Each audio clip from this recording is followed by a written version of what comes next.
Hello, everyone. I would like to welcome you all in our program podcast presented by Zero Beat. I admire this quote a lot that says, the only real mistake is the one from which we learn nothing. So it's fine to celebrate the success, but it is more important to hit the lesson of failure.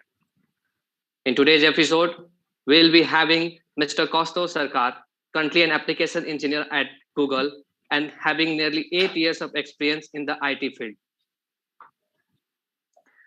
And considering the companies like Google, Oracle, and TCS, his journey is worth discussing as when he graduated from the NIT Durgapur, his branch was biotechnology. His passion and dedication helps him to achieve all the heights in his life. Please welcome Mr. Kaustav Sarkar. Hi everyone. I hope doing good, and thanks Aditya for such an introduction. I'm really humbled by this. Thanks a lot, and thanks a lot for having me I always learn a lot from you. So it's time to share a lot of insights to all the newbies which want to grow in their lives. Let's see. uh, please tell something in your life that is turning point that helps you to achieve a lot of things. Achieve a lot of things. I'm not sure if I've achieved a lot of things, but one of the major turning points was while in college.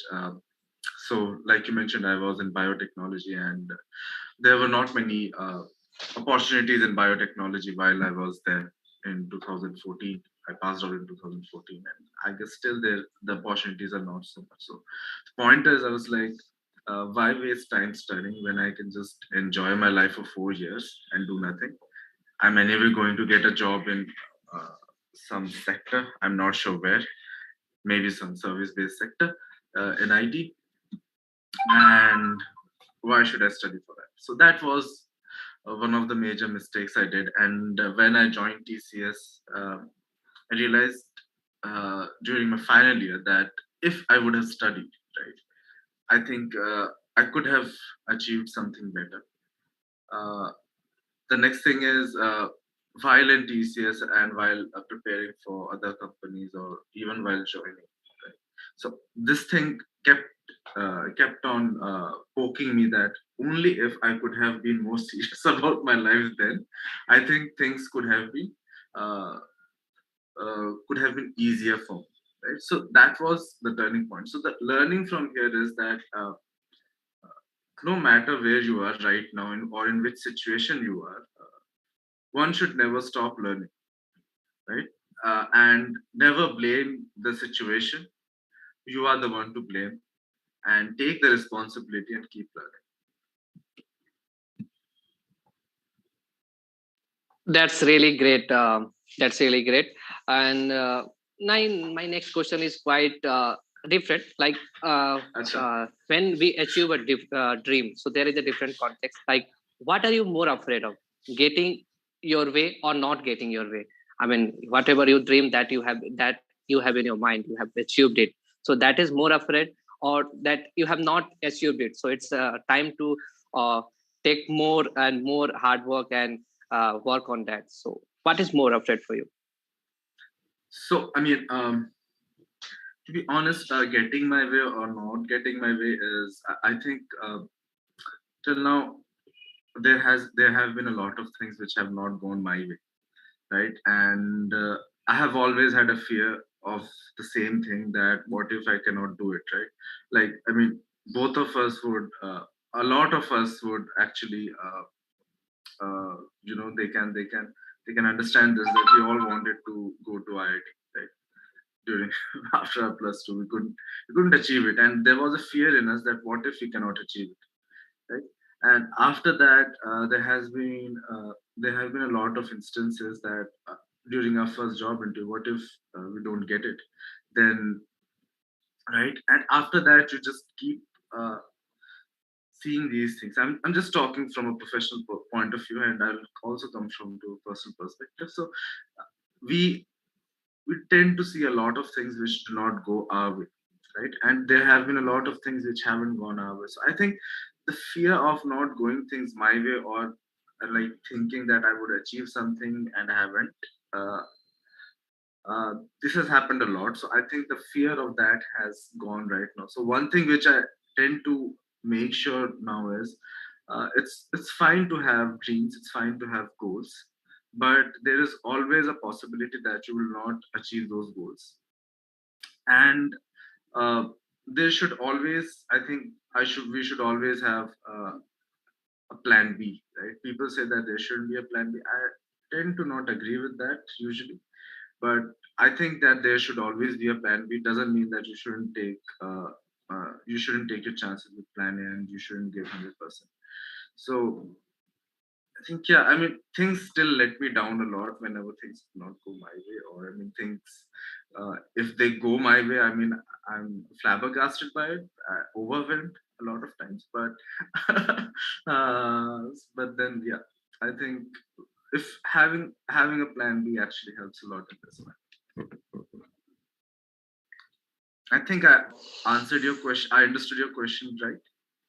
Yeah, correctly. And you mentioned that a lot of things you can learn from if your plan A is not working, so you can go Exactly. for plan B. And And, you know, mm, failures teach you a lot, right? And once you've failed enough times, you understand that it's a part of life, and we should get over it and think what to do next.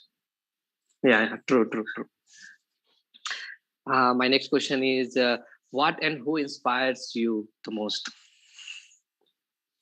Who inspires me? Then, actually, I mean, it's pretty hard to say who inspires me the most. There are different perspectives of life, and in different perspective, you have different people who actually inspire you and motivate you. And one of the things is I try to learn it from every person I meet and I talk.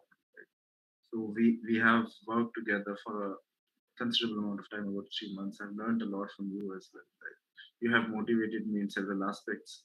Uh, if I have, there are actually a lot of people, and I wouldn't want to name them because then I would miss the other ones. Right? Let's just take a safer route here. Let's say my family. Right? So every member in my family, there is something that motivates me. And actually, from a professional perspective, okay, if I have to say from a professional perspective, I would say there are a lot of people who have motivated me. All of my mentors who have been there across the three companies I have worked on, uh, they have really motivated me. And I have been lucky enough to have got good mentors who have helped me ramp up. Uh, other than that, if I take a more holistic view, I think people like people like Alan Turing, uh, then people like Stephen Hawking. I mean, and even I would say Kapil Sharma to a certain extent, who have actually changed the way people think, and they have made something of their lives by thinking differently, right? That's, I think, what motivates me a lot, because these people thought of doing something different, and they didn't care about uh, what the blockers were there in their way, or what the hurdles they faced. They just overcame them and achieved what they dreamt That's true. But my one question that lies in that question as well, that of. what incident you can consider in your life that has inspired you a lot? What incident in my life that has inspired me a lot? Well, I cannot recall one such incident right now, but one thing, one thing I remember. I mean, I used to have discussions with my mother about things, right? And she she would only tell me one thing, that you can do whatever you can do, whatever you can think of, right? You are able enough to do anything what you want to do. And uh, the only thing which can come your way is yourself not trying. So that's I think and this is one thing which she used to tell me a lot, and I think this is one thing that has I mean that is one thing which I keep as a mantra with me, that if I did not try, I wouldn't know. So the only thing which I have to do is I have to dream and I have to try to achieve. Yeah, great. Now we'll be having two important questions like All right. CS subjects. CS subject is important in I mean everyone which want to be in IT field. So Right. what I mean the importance level in interview or importance level in the life industrial project. So from an interview perspective, what I would say is, I mean, most of the not most of the companies, actually, a lot of companies ask DSA based questions. So I would say having a good grasp of DSA is something which is required, right? I mean, that's one of the curriculums. That's one of the thing in curriculums. Otherwise, I think there are certain interviews which I've heard of. I haven't given many interviews in computer science stream while I was in college. So my knowledge is not that accurate, but I'll tell you from what I have heard from people or what I have heard. So a little bit of knowledge around operating systems and databases also helps. And these are the actual things which you use in during your during your time and actually in your professional life as well. So not just data structures. I mean, data structures is obviously important because it not only helps you think about how a system is working or how a code you're using is working, but then it also helps you develop, develop your mind uh, in way of thinking a bit more logically. I would say uh, I cannot I cannot search for the correct word right now, but yeah, logically. Let's just say logically, right? And otherwise from databases, I think one of the good things which I've learned from my college experience, I took few CS subjects. One among them was networking. I think having a good sense of how networking works is important.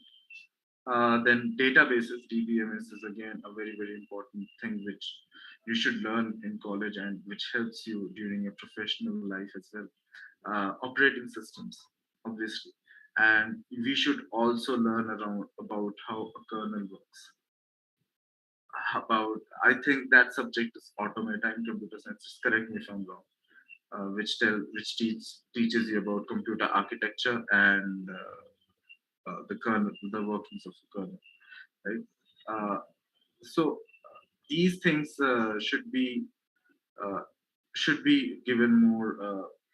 I think should be given their fair share of attention during the college period.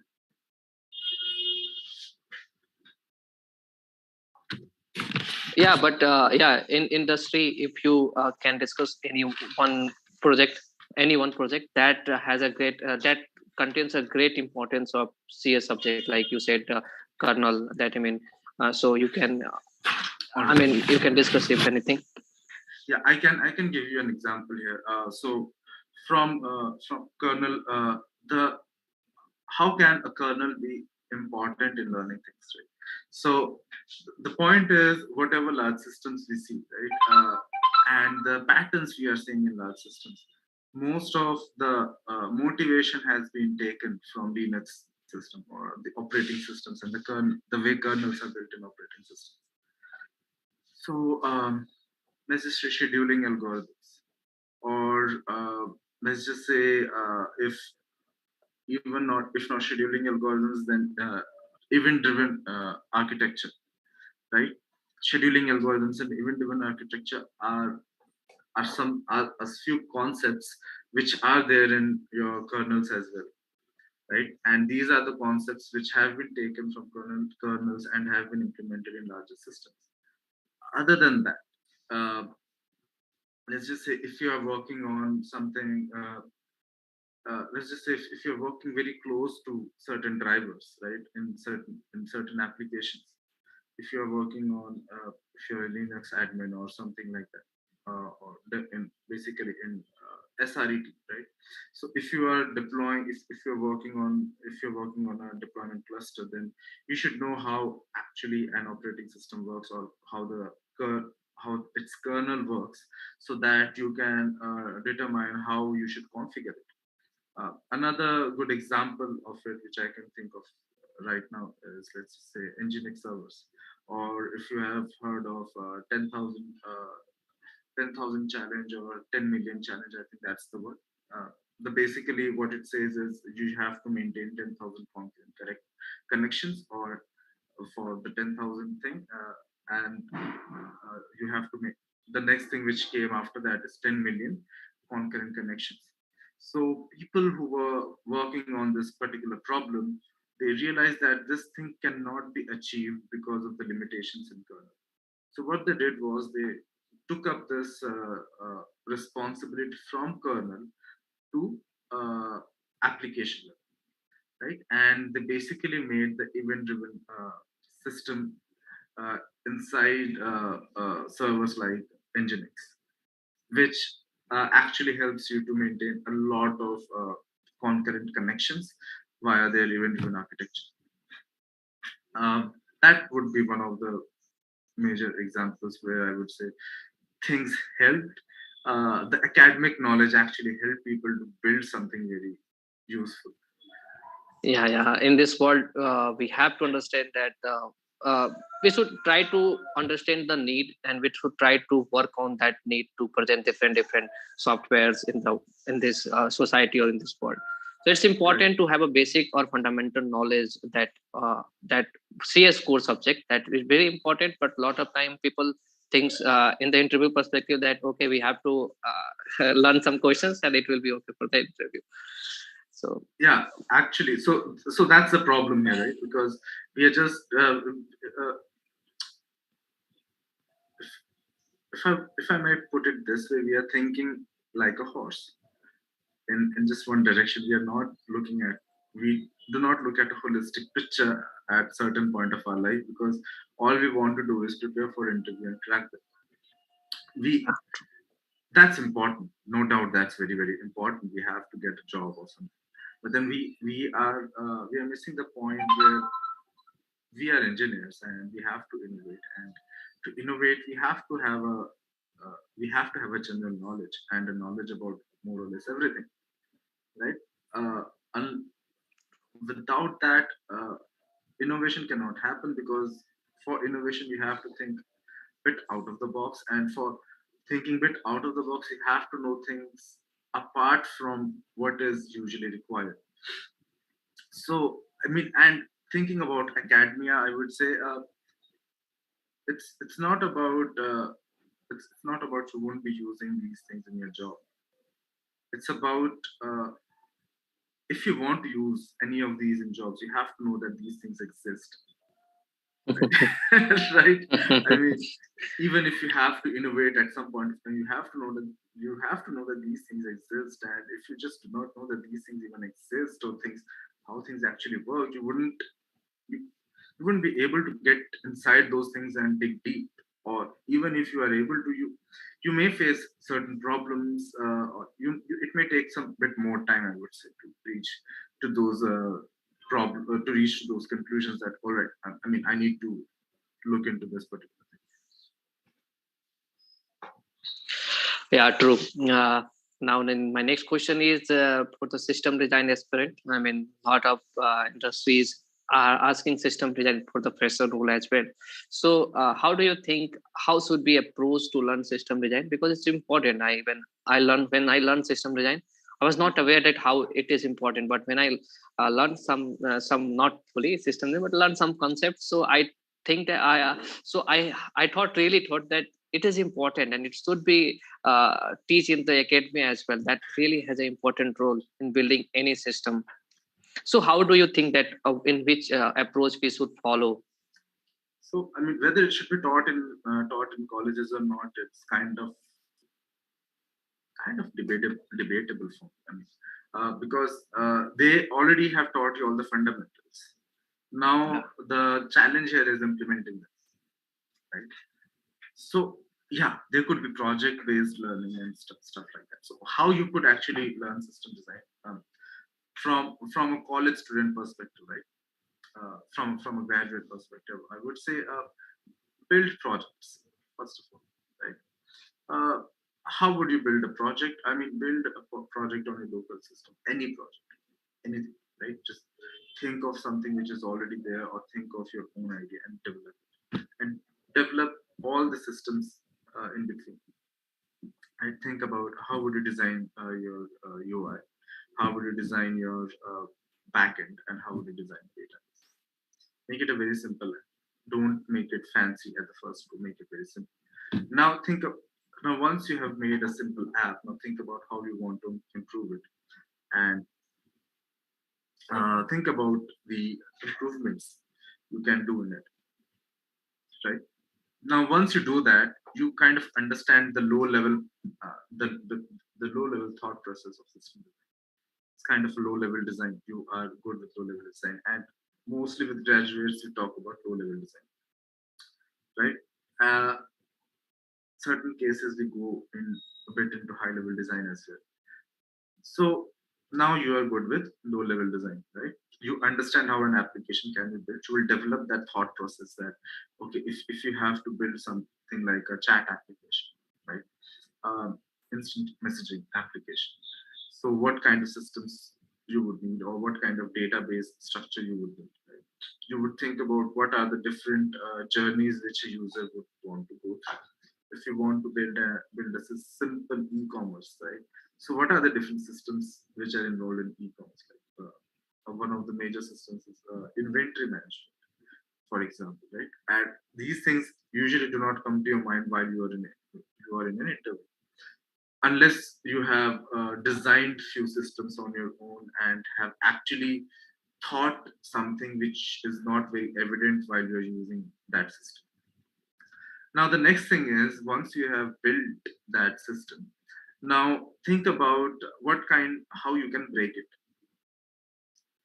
You can do everything on a local if you want to, because I mean, if you want to do it on server, if you want to spend some money, it's fine. But I would say you can do it on your local and on a smaller scale, and you can extrapolate those numbers. Right? So the point is, try to break your system. Uh, how can you break your system? Try, do a stress test, do a load test, right? Try to understand about technologies, tools, not technologies, tools which are used for these things, or maybe try to build one on your own. See what kind of difficulties you're facing, right? And try to uh, you know uh, uh, break your system in different ways. You would understand that why things are breaking, right? And you would try to improve it.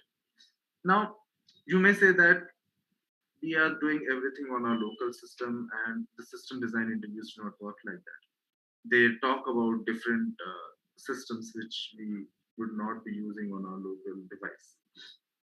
Right, that's correct. But the point is, while you are facing those issues and while you will be searching for answers, you will learn about those devices, those tools, those technologies, and you can explore those tools and technologies during that process. Now, once you have uh, got an understanding that what kind of problems you may face, uh, another thing I just want to add here, there are certain technologies which you can also use in your local system. That I mean, you can use a cache, you can use different kinds of databases, you can use a polyglot system. Uh, what I mean to say, other than now, once you have got an understanding of how these systems can break or how these systems behave, the next thing would be now to watch, now to learn about people who have failed in their own designs. Watch YouTube videos, not how to give a system design interview, but watch tech shows about how people design their systems and how they fail. Right? So if we can do it in this way, I think we can build a primer for our interviews. And then yes, you can watch those videos where people actually tell you how to approach a system design interview. And one last thing, it is very, very important to not mention terms which you're not very confident Yeah, true. It's really a nice discussion. Now we'll go for the resume review session where we'll can show the resume on the screen, about. Sure. and you can access that, and you can mention a few things in 5 to 6 minutes because we'll be running out of time. All So, right, sure. uh, so everyone will get a brief idea about how can they improve their resume. Have you sent it to me on email? Yeah, I've sent you. Please check. I haven't received it. Can you check that again?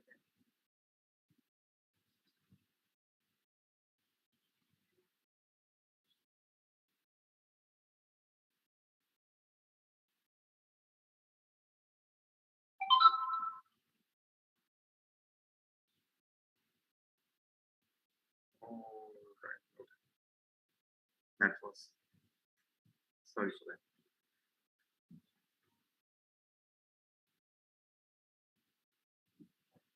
All right. So we have resume. So the way it starts is, let me just tell you how it starts. It has name, phone number, email ID, LinkedIn, and GitHub link at the heading. That's good, right? Then they have the education, an idea karta, school, the CGP and percentages. That's good.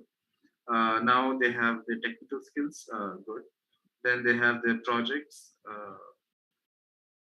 So what they have mentioned in the project is it's a C-chat web app which is built using HTML, CSS, JavaScript, React, Node.js, Socket, all right. So they have a real-time web application, React.js, they have the Socket and Node.js deployed. Okay. So the problem here is that uh, they have built an application, they have built a C-chat web app, right? However, it's it provides a live chat and fully responsive UI. It's fine, but the point is it trying to do anything different? If it's not, then mention about what kind of challenge it tends to solve or you faced and how you solved it, right? Because a chat application is kind of very, very, very, I would say, generic, and people have made it a lot. So try to give something different here. Now, movie web app. This sounds interesting. Develop fully responsive application to show latest trending movies. Okay, fetch the movie DB API. All right, sort favorite movie. All right. Yeah. So here, this is a bit different. I mean, it takes an inspiration from OTTs, but the point is, it has a lot of moving parts, right? And this particular project can move above your chat application because chat application is something people are doing a lot, right? Weather web app. Now, weather web app is something I don't even have to look at it. I know that this weather app web app has been developed by a lot of people. I have read a lot of resumes, and people have developed it a lot. So try to put something of some element of your own. Dad jokes. Now, dad jokes is something really interesting. This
आपका video नहीं आ रहा है, hello.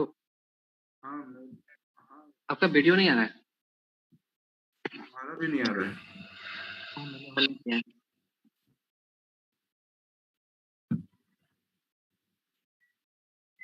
फिर से back.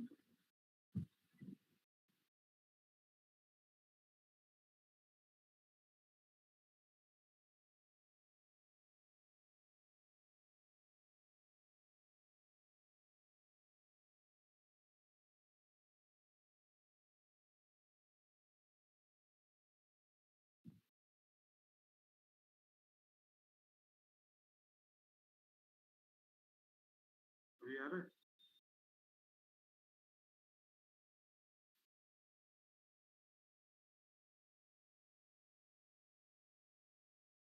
Hello.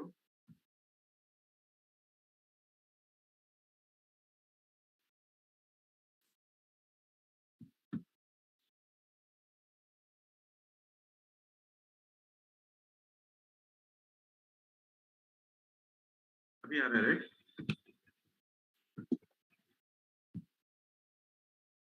हमारी आवाज नहीं आ रही।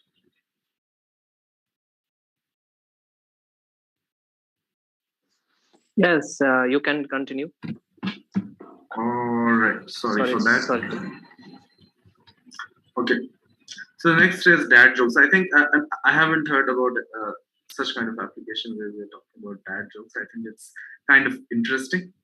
So yeah, I mean these this is something which I mean, which gives an impression that you're thinking from yourself. So one of the major things which can give you an edge, along with the mention about what technology you're using, is the problem you're trying to solve, or the challenge you solved using any of your own approach, right? So I think along with projects, this thing is very important if you want to, stand out, because most of the projects you would be doing, I mean, if you are getting motivated from some things, uh, uh, some project or some course from the internet or some person, right? If that thing has already been built and replicated, its impact is going to reduce uh, to the recruiter or to the hiring manager. So even if you are solving something which is already solved, just put on your own element to it as well. Right? I mean, it would add certain edge to your resume. Achievements, all right, fine. So another thing is that let's say right now I can see that the person, the resume which I have graduates in 2023. So assuming that there are no internship experiences, just in case if you have internship experience, then I would say you we could add those internship experiences as well above projects. In case you are not a college student, then I think education part doesn't matter much. Once you have bunch of experience, it can just go down your project experience and skills. That's my 2 cents about this system. Uh, okay, Kosto, can you give a brief, I mean, a summary, like how we should approach when we are going to design a resume? Because everyone has a different journey, so we cannot. A lot of people have only one project, two project, or someone has do not have any experience, only have college journey. But sometimes we have to fill almost at most at least sorry at least one page.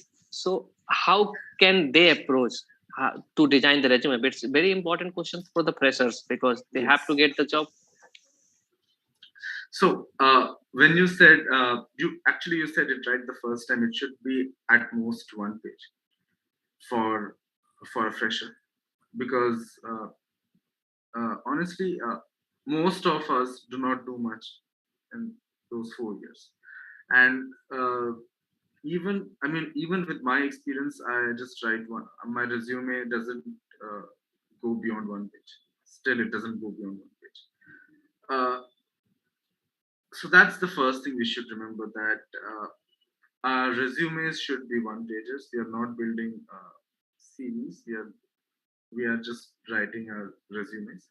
So it should not go beyond one page. The major reason behind it is, just think about it. A recruiter in a top product-based company which you're targeting, or any other company which you're targeting, they are receiving hundreds and thousands of resumes per day. So, if they're receiving hundreds and thousands of resumes per day, considering an 8-hour day, and every let's say 8 hours means 8 into 60, 480 seconds, right? So thousands of resumes and 480 minutes, not seconds, 480 minutes. So how much time do you think a recruiter would give to your resume? Not much, right? Even if they have some filtering mechanisms, there, AI or whatever, right? Once, even if it is filtered through that, how much time do you think a recruiter can give to your resume? Not much, maybe a minute if you're lucky, or two if you're very lucky, right? If a recruiter is giving 1 or 2 minutes to filter out a resume, it means if you put a 3 pager, it gets a bit difficult for them. If it's a 1 pager, it's easier for them to see what all you have achieved, what all you have done. So that's the first thing you should do. Now, the second thing is uh, whatever projects you're doing, make sure that you are particularly highlighting it, and uh, tell it from a perspective a recruiter can understand. They do understand technologies, as in when you say HTML, CSS, JavaScript, or even with machine learning projects, when you mentioned NLP or what, random forest or whatever it is, right? Recruiters in those areas do understand these terms, uh, and they can give you certain and they can understand actually from what you're trying to write. But the point is, a lot of times I've seen that the resumes get too much technical for a person to understand, right? So try to keep it in layman terms as much as possible, right? Not really layman terms, but as much as possible. Keep that in layman terms, so that a recruiter is easily able to understand it, right? The next thing is put down the challenges and put down the problem which you're trying to solve, right? Not that I built a weather recommendation system, and the weather recommendation system was using these three technologies, and I use Python, I use this particular algorithm, and I use this thing. That's it. I mean, it's fine. It's good to showcase what all you have used and what all you have done. But the point is, another thing which you can give you an edge is that what exactly have you achieved while building that? As in, what was the problem you were trying to solve, right? And how it could be useful to us, to certain people, right? It could be a small group. I mean, it could be just a group of friends who are being benefited by it. But then, are you building something? Are you solving a problem, right? It can give you an edge there. Just not building an application, but building an application which can solve something for you or for certain people. And if you can build it, if you can deploy it in production, right now, I mean, production deployments are pretty easy with all the different platforms provided to us, right? It's not very difficult to deploy your application on production and for free to a certain extent. So go for it and deploy a project and showcase your project. That again adds value to your resume. Now, to the question where you do not have any projects to put, or any projects to put on your resume, I think, I mean, it gives it's kind of fixed here. Um, if you can't put anything which you have done, I think things are getting bit tricky here, because nowadays people have projects who have done things, and if there are people who have done things and you have not, then why should one hire you in the first place? However, what you can do is there could be certain academic projects that you have done, right? I mean, we all have that final year project. Now you still have time to do something, right? So just make sure that you do something that, even if you don't do after that, then I would say just put what all you have learned in your academic. I think there is no other option other than that.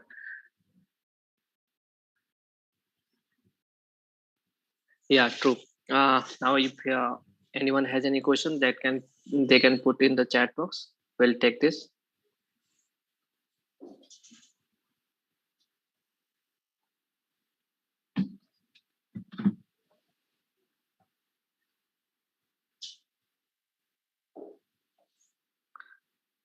Uh, Someone is asking, CP is important if you want to work in Google. If you want to work in Google,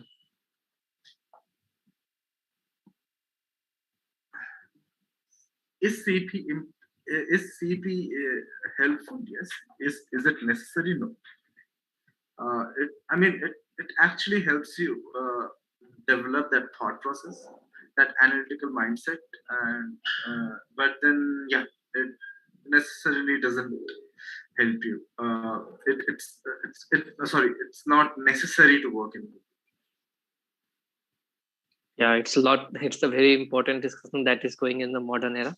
So, like lot of CP aspirant, but CP is important. I also think like that. If you want, CP is something that help you to think on the real life challenge. Suppose they will give you challenge and you have to instantly think about the solution, and you have to design the Yes, yes. algorithm for that. I mean In that that perspective, that's that is how it helps. See, I mean, it would certainly give you an edge in developing a thought process. But then, yeah, yeah, I mean, I'm not denying its usefulness, but the point is, it's not really necessary for most of the companies. I think there are few companies who are very, very inclined towards CP kind of problems. I don't remember their names, but not most of them. Not for yeah. most of them. If Janvi is asking skills or subject. I mean, subject. C means CS subject, which is important in interview. sorry, I didn't get that question. Uh, Skills Like or IC subject? means, yeah, subject So means CS what? subject. Skills means technical. Projects. Suppose we want to All build a right, project, we have to learn some technical skills. all right, all right. So the point is whether theoretical knowledge is important or we should have skills. Uh, well, it really depends upon what kind of company you are applying to and what is their interview process. So uh, most of the companies which will hire you would actually judge on your skills, but there could be certain companies, right, which can actually uh, get into the subjects as well.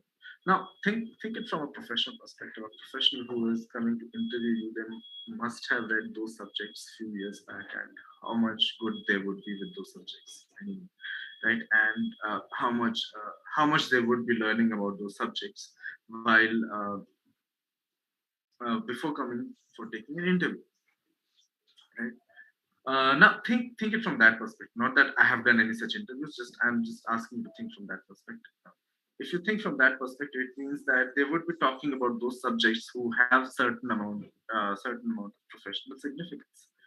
Now, now we will say that they have certain amount of industrial significance. Then, what are those subjects? Like we have mentioned during the initial time of our chat, that there were certain subjects. So you can learn about those subjects, and while you are developing skills, I'm pretty sure that you are also stumbling upon certain concepts which you have learned in your computer science. I'm not exactly sure that what are all the subjects in computer science, but then I'm pretty sure that there would be certain points when you would stumble upon those concepts, those small concepts. So just make sure that you are understanding all the concepts while you are developing your skills as well, and then you can link it back to your theoretical knowledge. If you are just doing that, I think you should be good for most of the part, because right now skills is something which most of the companies are focusing on. And just for the normal free profiles, if you unless you're going to work on something very very specific, then you might need certain amount of academic. academic knowledge. Otherwise, I think skill based is fine. And there are a lot of people who are actually going into very, very specific fields as well. Great. So you can target this based on your interview journey. So a lot of things, both knowledge is important. Like oops is very important concept. So definitely any Definitely. interviewer would have a good idea about oops and DBMS. Yes. Both things are, and sometime operating system as well. At least fundamental knowledge of both. And the skills is also important because you must have built some projects on that. And if interviewer is very good at Java or something on the skills that you have mentioned in your resume, they can surely ask you. Like if I give you an example, if you're writing a code, a simple DSA, simple DSA thing, and while you're writing code, an interviewer can tell that how much code you have written in your life, as in the just looking at the way you are writing a code, and if the person is only doing CP and not doing actual projects, or hasn't done any projects with their peers or with someone with more experience than them, it it it it reflects very, very well on the type of code a person is writing, right? So it's skills are important, practice is really important, and when you write an algorithm, and if it has certain significance to your curriculum, then yes. Yeah, great. So if anyone has any questions, they can put in the chat box. Otherwise, we'll wrap up this session in 2 to 3 minutes.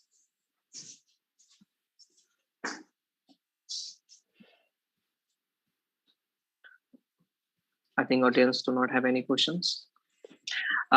Thank you so much for coming, actually, and it's my pleasure that you are also my host when I just joined Google as an intern. So I really like working with you, and I learned a lot of things. The first thing that I can say that you must prioritize your family. Family comes first at any point of your life. So that things I learned from you. And second thing, you should always try to learn things and don't think anything for a temporary perspective. Always think like that. If you are building something, always try to think that how can we take it uh, take it for the you can use it and for the other perspective as well. Like whenever I designed to code, so I thought you are thinking, no, don't design like that. Do something, include something that someone else can also use that. So that is a lot of things that I have learned from you, and I always try to disturb you to learn I many mean, things. it has been it has been a pleasure working with you as well, Aditya. I would say. I mean, the kind of dedication you have shown during those 3 months is exemplary. And uh, the point is, we actually got something out of that project. Most of the intern projects are just we do not care about whether they complete or not, but even if they're not complete, it's fine. But the point is, you did complete your project, and you did give us very important insights out of out of that project. And it was not, it is not very, very common or usual, and it was a project which you independently were doing, right? And you didn't have much help.